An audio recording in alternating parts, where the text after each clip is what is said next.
bonjour, j'espère que vous allez tous très bien. On se retrouve donc dans une vidéo à thème. Vous savez maintenant tous les jeudis à 15 h vous allez avoir une vidéo à thème sur l'éducation, sur les enfants différents, sur l'écologie, sur mon organisation de famille nombreuse, sur ma façon de voir certaines choses. Donc voilà. Aujourd'hui on va parler donc du fameux TDA. Donc du trouble de l'attention.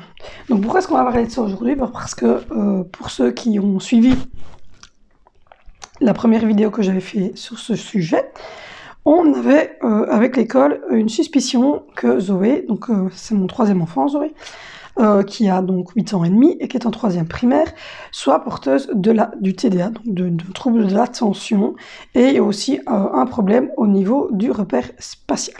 Alors, pourquoi est-ce qu'on a pensé à ça? Simplement parce que quand on demande à Zoé de faire quelque chose, il y a des fois où on a l'impression en fait, qu'elle se fout de vous, qu'elle ne vous a pas écouté, alors qu'à la base, elle n'a pas réussi, voilà, elle n'arrive pas à tenir son attention sur quelque chose, et donc elle oublie un truc, elle écoute pas, enfin voilà, et c'est l'impression qu'on avait, alors que pas du tout. C'est juste que voilà, elle a ce problème de TDA.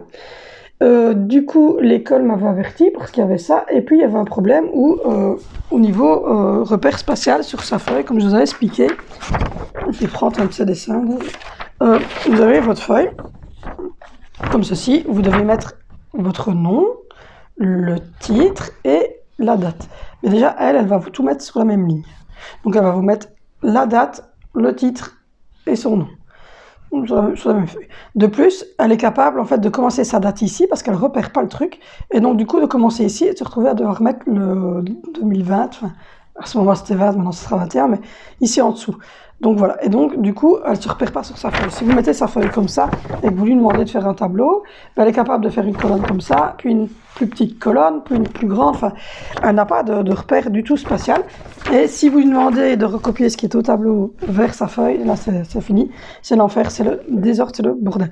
Alors à la base, elle a des points qui sont très très bons, puisqu'elle a des très bons points, elle n'a jamais doublé, elle est passée avec 80% et 75 je pense, de 2e en 3e. Ses contrôles sont très bons, sauf le moment où elle doit recopier, et elle perd évidemment des points, puisque à chaque fois, l'institutrice lui retirait un point ou deux pour cette histoire-là. Et donc, du coup, nous sommes allés faire un test chez une neuropsychiatre. Elle a fait les tests en 2 fois, donc pendant les vacances de Noël. Et elle a donc confirmé le TDA, donc le trouble de l'attention. Alors pour ça, on ne sait pas faire trop grand chose. Ça va se régler avec le fait que Angelina, que je suis habituée de vous parler d'Angelina, du coup je me pétauge. Et aujourd'hui je pétauge les prénoms, c'est normal. Que Zoé va grandir, de toute façon ça va se régler, puisqu'elle va réussir de plus en plus à travailler sur ça. Par contre, on a eu un résultat auquel moi je ne m'y attendais pas. Maintenant, visiblement, l'instit, elle s'y attendait, moi pas du tout. Zoé est haut potentiel. Donc voilà, elle est HP et elle est dans la moyenne très haute au niveau de tout ce qui est français, de tout ce qui est logique, de tout ce qui est comme ça. Et elle est HP au niveau de tout ce qui est maths, de tout ce qui est... Voilà. Donc en tout cas, quoi qu'il arrive, elle est dans la moyenne très haute et elle est HP pour certains tests. Donc du coup, j'étais un peu étonnée, je ne m'attendais pas à ce résultat. De plus, à côté de ça, par contre, en spatial, elle est en retard. Alors on pense qu'elle était en retard parce que simplement, elle ne l'a jamais vu. Elle n'a jamais eu cours là-dessus. Comme j'ai déjà dit, dans l'ancienne école, on donnait simplement des feuilles, il y avait des trous et elle remplissait les trous. Donc elle n'a pas eu ce cours. Ici, ils ont fait ça déjà en 2e primaire. Et donc du coup, ils vont pas le revoir en 3e. Donc voilà, l'instit, elle va pas avoir le temps. Donc on a décidé de mettre Zoé, et on commence aujourd'hui soir en logopédie. Donc aujourd'hui à 17 h, je vais chez la logopède avec Zoé. Et on va essayer de mettre en place des choses. Par exemple, on va prendre sa feuille et on va lui mettre une petite croix pour la date, une petite croix pour son nom, une petite croix pour son titre, et à chaque fois lui mettre une petite croix ou un petit point Là. Vous voyez? Croix, croix, chaque fois pour quand elle démarre, quand elle finit, quand elle démarre, quand elle finit, quand elle démarre, quand elle finit. Mais ils vont plutôt mettre, par exemple, un point vert pour le départ et un point rouge pour la fin. Ils vont faire ça à chaque fois. Et ils vont mettre en place la même chose sur son banc. Ils vont mettre une gommette verte et une gommette rouge avec une flèche sur son banc pour qu'elle ait toujours devant elle ce point vert, ce point rouge avec le sens, point vert, point rouge avec le sens, pour qu'on puisse, qu'elle puisse enfin avoir ce retour. Et on va faire de la logopédie. On a pris une logopède spécialisée là-dedans, qui est en plus psychomotricienne, donc il va pouvoir travailler sur justement tout ce repère spatial pour Zoé. Donc voilà. Et pour ce qui est de son HP, ben on ne fait rien du tout. En fait, on la laisse évoluer à son aise. C'est vrai qu'elle est très rapide. Hein. Hier, elle a fait les heures, ça a pris 5 minutes. Vous faites une feuille de calcul, ça prend pas longtemps. Voilà, mais je ne m'attendais donc pas à ce résultat. Du coup, Zoé le sait, puisqu'elle était avec nous, hein, on ne cache rien à nos enfants. Zoé le sait, ses frères et sœurs aussi. Il faut savoir que Valentino a déjà eu des tendances à être un petit peu comme ça aussi. Et il est assez rapide et il comprend assez vite les choses. Donc voilà. On fera peut-être le test de ça pour Valentino, voir un petit peu, mais comme disait son institutrice ici, on voit qu'il est dans la moyenne haute, mais ça ne le perturbe pas. Donc voilà, ça n'a pas l'air de le tracasser plus que ça. Donc du coup, on le laisse vivre normalement, voilà. On va rien faire en tout cas. Voilà. On va juste régler son problème de retard, oui. On va lui apprendre plutôt, c'est plutôt lui apprendre la mise en page et la faire passer donc avec la logopédie pour cette mise en page. Et puis pour le reste, on va laisser Zoé vivre tout à fait normalement comme les autres enfants. Donc, voilà. Donc non, il n'y aura pas de passage dans une classe supérieure, il n'y aura pas... il n'y aura rien de tout ça, même si après avoir rattrapé son retard, on me le demanderait. Non. Voilà. Donc Zoé restera un enfant tout à fait banal et tout à fait normal.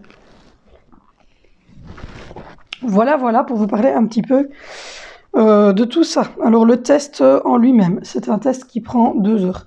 Donc elle a fait en 2 fois, elle a fait le samedi 26 décembre 1 heure et le mercredi 30 1 heure. Ça se fait avec la neuropsychiatre et une logopède.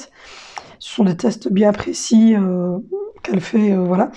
Et donc du coup, il faut savoir que ici en Belgique, le test il est très très cher.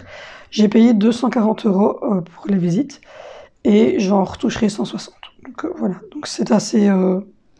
c'est pas donné comme prix et on retouche pas spécialement tout, mais c'était normal pour nous de le faire parce qu'on voulait avoir des réponses et parce qu'on veut faire ce qui est le mieux pour eux.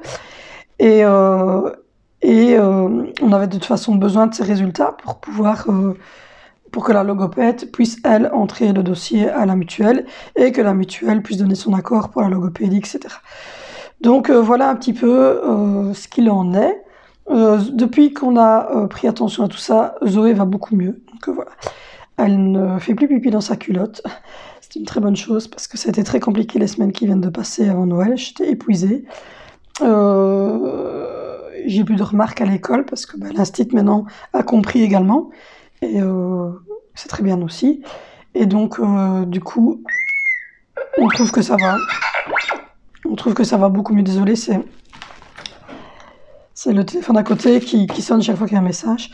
Et donc, du coup, ça va beaucoup mieux. Ces vacances-ci ont été super. Honnêtement, j'ai remarqué un énorme changement au niveau des enfants. Je sais pas, il y a eu un changement, un truc positif en tout cas. Même moi, je me sens beaucoup mieux. Cette semaine, je pense qu'on a passé 10 jours tous ensemble ici à la maison. On est juste allé chez maman pour le 24 décembre et on est allé, c'est tout, le 1er janvier chez maman. Le reste du temps, on est resté à la maison, tous ensemble. On a regardé des films, on a parlé. On a monté le train électrique avec les enfants, on a regardé des petites vidéos le soir avec Valentino. Valentino, il aime bien regarder des histoires de Max Kais. Donc, on a regardé Maxi Kais. Et puis, on a passé du temps ensemble, simplement. Et je pense que ça a été très, très positif et que je le vois au niveau des enfants aussi. Donc, voilà, il y a eu un gros changement. Donc, ça, c'est bien.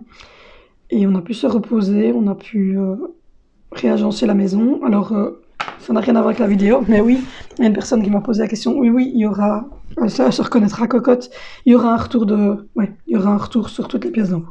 Effectivement, je vais essayer de faire ça assez rapidement. Maintenant, je ne sais pas si je ferai pièce par pièce ou si je ferai tous les tâches, je verrai bien. Mais en tout cas, oui, il y a une des vidéos du jeudi qui sera consacrée au room tour de haut de ma maison parce qu'on a fait le room tour du bas. Et je vous le mets ici en haut d'ailleurs. Et on n'a pas fait le room tour du haut. Donc voilà, parce qu'on a réorganisé tout le haut pendant les vacances ici de Noël. Donc voilà, maintenant tout le monde va bien. Les enfants sont tous rentrés à l'école. Tout se passe très très bien. Je vous ferai une vidéo évidemment sur Angie la prochaine fois. Donc voilà. Moi je vais vous laisser. Je vais vous faire de gros bisous. N'hésitez pas à intervenir en commentaire en dessous de cette vidéo si vous avez vous aussi des enfants porteurs du TDA. Si vous avez des conseils à me donner parce que pour moi c'est un peu l'inconnu. Je suis habituée aux problèmes locomoteurs avec Angelina. Mais le TDA, je connais pas. Donc voilà. Donc si vous avez des conseils à me donner, n'hésitez pas à me les donner en dessous de la vidéo. N'hésitez pas à liker. Si vous avez aimé cette vidéo, n'hésitez pas à vous abonner, à me retrouver sur Facebook, sur Instagram, à activer la cloche de notification. Et on se retrouve samedi.